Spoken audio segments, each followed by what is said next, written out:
दोस्तों स्टोरी की शुरुआत होती है जहां तीन अलग अलग परिवार अपना सारा पैसा छुपाने में लगे हुए थे, कहीं पुलिस ना आ जाए। ब्रिजेट और उसका पति डॉन एक घर के बाथरूम में सारे पैसे फ्लश कर रहे थे। वहीं नीना चिमनी में नोटों की गुड़िया जला रही थी। जैकी और उसका बॉयफ्रेंड बॉब अपनी गाड़ी में पैसे छुपाकर भागने की फिराक में था। सब कुछ अच्छा चल रहा था, लेकिन अचानक वहाँ पुलिस आ धमकी। नीना जो ब्रिजेट की स्थिति से वाकिफ थी, उसने एक सफाई की नौकरी दिला दी। जल्दी ब्रिजेट को फेडरल रिजर्व बैंक में सफाई की नौकरी मिल गई। एक दिन जब वह बैंक में सिक्योरिटी रूम में सफाई कर रही थी तो उसने वहां करोड़ों रुपए की नकदी देखी। उसकी आंखें फटी की फटी रह गई, लेकिन तभी उसके बॉस क्लोवर ने उसे देख लिया और उसे चेतावनी दी कि हर आदमी पर नजर रखी जाती है। ब्रिजेट ने इस खजाने को देखकर अपनी जिंदगी बदलने का निर्णय लिया और उसने बैंक के पैसे चोरी करने का एक बड़ा प्लान बनाया। इसके लिए उसने बैंक की सीसीटीवी फुटेज बारीकी से नजर रखी, ये जानने के लिए कि नकदी कहां से कहां जाती है और किस चाबी से कौन सा ताला खुलता है। उसने 3 चाबियों को पता लगाया। पहली चाबी शटरिंग रूम की, जहां नोटों के बंडल बनाए जाते। चाबी ट्रेजरी विभाग के एजेंट बेन के पास थी। अब उसे ऐसे लोगों की तलाश थी जो इस जोखिम भरे काम में उसका साथ दे सके। उसने देखा कि सिक्योरिटी गार्ड बार बार नीना पर लाइन मार रहे थे, जिससे नीना नाराज होकर बाहर चले गई। ब्रिजेट ने तुरंत उसे अपने प्लान में शामिल होने का ऑफर दिया, लेकिन नीना ने मना कर दिया और अपने घर चली गई। ब्रिजेट भी हार मानने वाली नहीं थी। वह उसके पीछे पीछे उसके घर चले गई।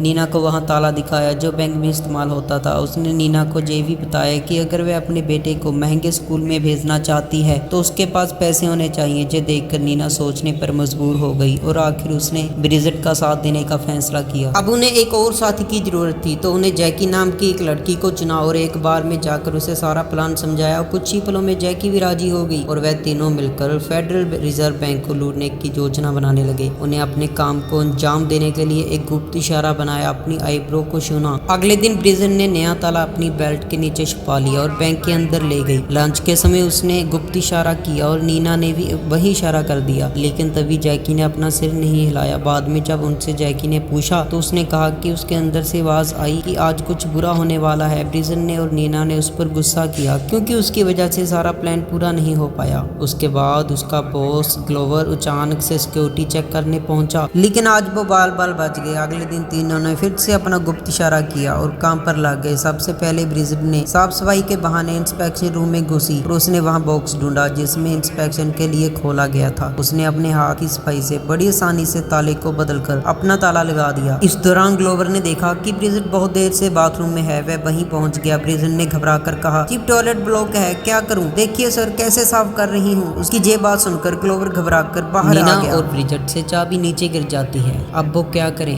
अब चोरी नहीं कर सकते थे। उधर जैकी ने बबल गम में चाबी चिपका दी और लिफ्ट में लगा दी। दूसरी ओर नीना असली चाबी से ताला खोलने की कोशिश कर रही थी। इस बीच ब्रिजेट ने बबल गम से चाबी निकाली और नीना को दे दी। उसने गाइड का ध्यान बेखूबी भटकाया और तुरंत चाबी नीना की ओर फेंक दी, लेकिन बारी को शक हो गया था कि कुछ काम तो खत्म होने के बाद बारी नीना से मिलने आया और तब ये खुलासा होता है कि उसे चोरी के बारे में सब कुछ पता चल गया। उसने नीना से कहा कि अब उनका खेल खत्म हो चुका है और वहां से चला गया। नीना ने ब्रिजेट और जैकी को इसके बारे में बताया और वह सोचने लगे कि अब क्या करेंगे। ब्रिजेट और जैकी ने कहा कि अब उन्हें बारी से छुटकारा पाना होगा। नीना उसे टीम में शामिल होने की ऑफर देती है, लेकिन बारी साफ मना कर देता है। अगले दिन ब्रिजेट बारी के मैस वॉशरूम में मिली और उससे कहा कि उसने एक सुनहरा मौका गवा दिया। उसके बाद जब नीना ने ब्रिजेट से बताया कि वो मान गया, वो हमारे साथ काम करने के लिए तैयार है। अब उस पैसे से वो खूब मस्ती करते थे, अपने शौक पूरे करते थे और बड़े बड़े होटलों में बैठकर प्लानिंग करते थे। अब कहानी में ट्विस्ट आता है। एक आदमी को उन पर शक हो जाता है। ब्रिजेट की पार्टी में वो आदमी उसे दिखाई देता है और वो बैंक में भी उसे दिखाई देता है और उसे उस पर शक हो जाता है। अब वो बड़ी चालाकी से उनका पीछा करने लगता है। वो बैंक के मैनेजर के पास जाता है कि तुम्हारी बैंक में चोरी हो रही है। बैंक मैनेजर नहीं मानता। वो बोलता है कि कोई सबूत तो दो, तभी मैं मानूंगा। अब वो सबूत इकट्ठा करने के लिए उनका पीछा करने लग जाता है। ने कहा कि उनके खिलाफ कोई ठोस सबूत नहीं है, तो उन्हें शांत रहना चाहिए। बाकी सब डर चुके थे, इसलिए उन्हें अपने अपने घर जाकर सारा पैसा नष्ट करने का फैसला किया। बाद में जैकी और बॉब ने अपने पैसे नष्ट करने के बाद भागने की कोशिश की, लेकिन पुलिस ने उन्हें पकड़ लिया। वहीं नीना और बादी भी पैसे नष्ट कर रहे थे और गाड़ी में भर रहे थे, भी पकड़ ली। अंत में ब्रिजेट के हस्बैंड को टॉयलेट में पैसे बहाते हुए पकड़ लिया। ब्रिजेट भागने में कामयाब रही, लेकिन वह ये नहीं जानती थी कि मेडल ब्रॉड उसका पीछा कर रहा था। उस रात ब्रिजेट एक होटल में रुकी थी जब मेडल ब्रॉड ने उसके सामने जाकर कहा कि उसे अपने गुनाह कबूल कर लेने चाहिए, लेकिन ब्रिजेट ने कहा कि मैंने तो कुछ किया ही नहीं। इस दौरान पुलिस स्टेशन में बाकी सब की पूछताछ जारी थी। पुलिस ने नीना को पैसे की डील का ऑफर दिया, लेकिन जैकी ने सब आरोप अपने सिर पर ले लिया ताकि नीना बेगुनाह साबित हो जाए। उधर ब्रिजेट अपने पड़ोसी मिडी के घर पहुंची और उसके पति को अपना वकील बनने को कहा। उसने ब्राइस को ढेर सारे पैसे देने का वादा किया जिससे ब्राइस राजी हो गया। फिर वह ब्राइस को लेकर साथ पुलिस स्टेशन पहुंची। ब्राइस ने पुलिस को इस तरह समझाया कि बैंक में कभी चोरी हुई ही नहीं थी, जिससे पुलिस का केस कमजोर पड़ गया। ब्रिजेट और नीना जैकी फिर से बाहर मिले। ब्रिजेट ने खुलासा किया कि उसने ढेर सारा पैसा उसी बार में छुपा रखा है। अब वो तीनों इस पैसे से अपने सारे सपने पूरे करेंगे। जहां ही स्टोरी समाप्त होती है। आप सब्सक्राइब करना मत भूलना।